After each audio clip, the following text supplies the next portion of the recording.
తెలంగాణ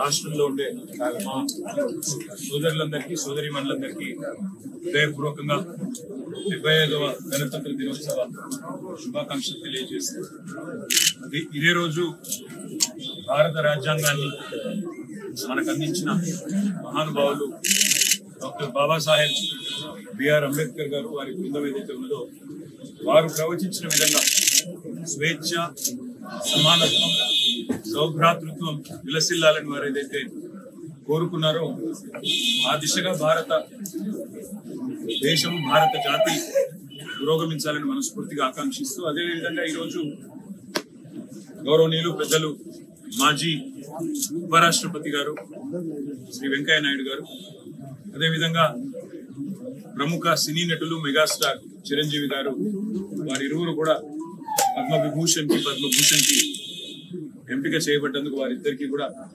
హృదయపూర్వకమైన శుభాకాంక్షలు మా పార్టీ తరఫున, మా అధ్యక్షులు కేసీఆర్ గారి తరఫున కూడా వారికి తెలియజేస్తూ, వారితో పాటు పద్మశ్రీ పురస్కారాలకు ఎంపికైన తెలుగు రాష్ట్రాలకు చెందిన మరొక నలుగురు పెద్దలు కళాకారులకు కూడా హృదయపూర్వకమైన శుభాకాంక్షలు కూడా తెలియజేస్తూ, మరి గణతంత్ర దినోత్సవం నాడు రాజ్యాంగబద్ధంగా రాష్ట్రాన్ని, దేశాన్ని నడపాల్సిన రాజ్యాంగబద్ధమైన సంస్థల్లో ఉండే పెద్దలు, ఈ గవర్నర్ వ్యవస్థలో కానీ, ముఖ్యమంత్రి వ్యవస్థలో కానీ ఉండే పెద్దలు, ముఖ్యంగా ఈ రాష్ట్రంలో ఉండే ప్రభుత్వం, వారికి మా పార్టీ తరఫున ఒకటే విజ్ఞప్తి.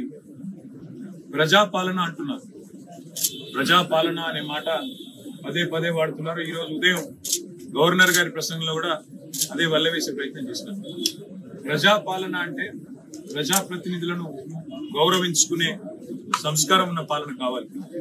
ప్రజాపాలన అంటే ప్రజాప్రతినిధులను, మరి పార్టీలకు అతీతంగా ప్రజలు ఎన్నుకున్న ప్రజాప్రతినిధులను గౌరవించే పరిస్థితి ఉండాలి.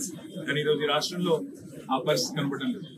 ఎక్కడికక్కడ మరి కాంగ్రెస్ పార్టీ నాయకులు, వారి వ్యవహారం ఇవన్నీ కూడా ప్రజలు చూస్తా ఉన్నారు. ప్రజా ప్రతినిధులని గౌరవం కూడా లేకుండా మరి ఇవాళ విపక్ష ఎమ్మెల్యేలు కానీ, విపక్ష ప్రజాప్రతినిధుల పట్ల కానీ ఏ రకంగా ప్రోటోకాల్ ఉల్లంఘనలు జరుగుతున్నాయో, ఏ రకమైన అవమానాలు చేసే ప్రయత్నం ఈ ప్రభుత్వం చేస్తున్నదో స్పష్టంగా కనబడతా ఉంది. ముఖ్యంగా ఈ నెల 30 తారీఖులు నాడే గౌరవనీయులైన సర్పంచ్, రాష్ట్ర వ్యాప్తంగా ఉన్న 12,769 మంది గౌరవ సర్పంచ్లు ఎవరైతే ఉన్నారో వారి పదవీ కాలం ముగిసిపోతా ఉంది. పదవీ కాలం ముగిసిపోయే లోపల ఆయా గ్రామాల్లో ఉండే కార్యక్రమాలను, ఎక్కడెక్కడైతే పనులు పూర్తయినాయో, గ్రామ పంచాయతీ భవనాలు కావచ్చు, ఇతర కమ్యూనిటీ హాల్స్ కావచ్చు, వాటిని ప్రారంభించుకుంటామని చెప్పి సర్పంచులు కోరుతుంటే ఇవాళ దాన్ని కూడా బేఖాతరు చేస్తూ మంత్రులు రావాలి, ఇంకా ఎవరో పెద్దవాళ్ళు రావాలి అని చెప్పి వారికి అవకాశం దక్కకుండా చేసే ప్రయత్నం కూడా ప్రభుత్వం చేస్తా ఉంది. ఇవాళ నేను రాష్ట్ర ప్రభుత్వానికి డిమాండ్ చేస్తా ఉన్నాను, మీరు నిజానికి కాల పరిమితి ముగిసే లోపలే పంచాయతీ ఎన్నికలు పెట్టాల్సింది. లాస్ట్ టైం మేము పెట్టినాం.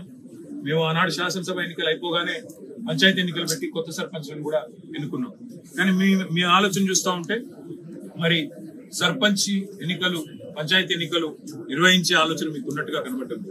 అందుకే ఈ రాష్ట్ర ప్రభుత్వాన్ని నేను డిమాండ్ చేస్తా ఉన్నాను, మీరు వెంటనే ఒక ఎగ్జిక్యూటివ్ డిసిషన్ తీసుకోండి, మేము కూడా సమర్థిస్తాం. సర్పంచులుగా ఎవరైతే ఇవాళ ఉన్నారో వారి పదవీ కాలాన్ని పొడిగించండి, పెంచండి. మరో 6 నెలలు పెంచుతారా, సంవత్సరం పెంచుతారా, మీరు ఎన్నికలు ఎప్పుడు నిర్వహిస్తారో అనేది మీ ఇష్టం. కాబట్టి మీరు మరొక 6 నెలల, సంవత్సరమా సర్పంచుల పదవీ కాలాన్ని పెంచాలి, వారికి అవకాశం ఇవ్వాలని నేను కోరుతా ఉన్నాను. ఎందుకంటే మీకు తెలుసు, ఇదే టర్మ్ లో కరోనా వచ్చింది. పాపం కరోనా వచ్చినప్పుడు కూడా సర్పంచులు పూర్తి కాలం వారికి దాదాపు 2 ఏళ్లు వృధా అయింది. అందుకే సర్పంచ్ సోదరుల తరఫున, సోదరిమణుల తరఫున, మా పార్టీ తరఫున నేను ఈ రాష్ట్ర ప్రభుత్వాన్ని డిమాండ్ చేస్తా ఉన్నాను. పర్సన్ ఇన్ఛార్జ్ల పేరిట ఇంకెవరినో నియమించి మరి ప్రజాప్రతినిధులకు అగౌరవపరిచే విధంగా కాకుండా అవసరమైతే పర్సన్ ఇన్ఛార్జ్ గా ప్రస్తుతం ఉన్న సర్పంచ్ గారిని నియమించండి. తద్వారా వారు పర్సన్ ఇన్ఛార్జ్ గా కొనసాగడానికి కూడా అవకాశం ఉంటుంది. నేను చట్టం కూడా నిన్న కొత్త పంచాయతీరాజ్ చట్టం కూడా మా ప్రభుత్వం తీసుకొచ్చిన చట్టాన్ని పూర్తిగా నిన్న నేను పంచాయతీరాజ్ శాఖ అధికారులతో, అదేవిధంగా ఇతర న్యాయ నిపుణులతో కూడా నేను మాట్లాడినాను.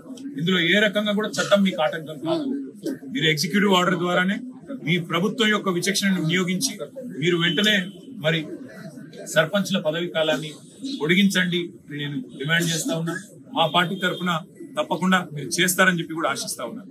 గౌరవ సర్పంచ్లకు కూడా నేను చేసే విజ్ఞప్తి ఒకటి, ఈ ప్రభుత్వం ఇవాళ 30 తారీఖు లోపల మరి ప్రజల చేత ఎన్నుకోబడ్డ ప్రజాప్రతినిధులను కాదని ఇవాళ ఉద్దేశపూర్వకంగా వాళ్ళు మరి కొంతమంది వాళ్ళ తొత్తులను పర్సనల్ ఇన్ఛార్జ్ గా పెట్టుకుని నడిపించాలనే ఒక ప్రయత్నం ఏదైతే చేస్తున్నదో ఇది వాంఛనీయ పరిణామం కాదు. అందుకే మేము గౌరవ సర్పంచ్ సోదరులను కూడా కోరుతా ఉన్నాం, మీరు కూడా ప్రభుత్వాన్ని డిమాండ్ చేయండి, మీరు కూడా ప్రభుత్వాన్ని అడగండి.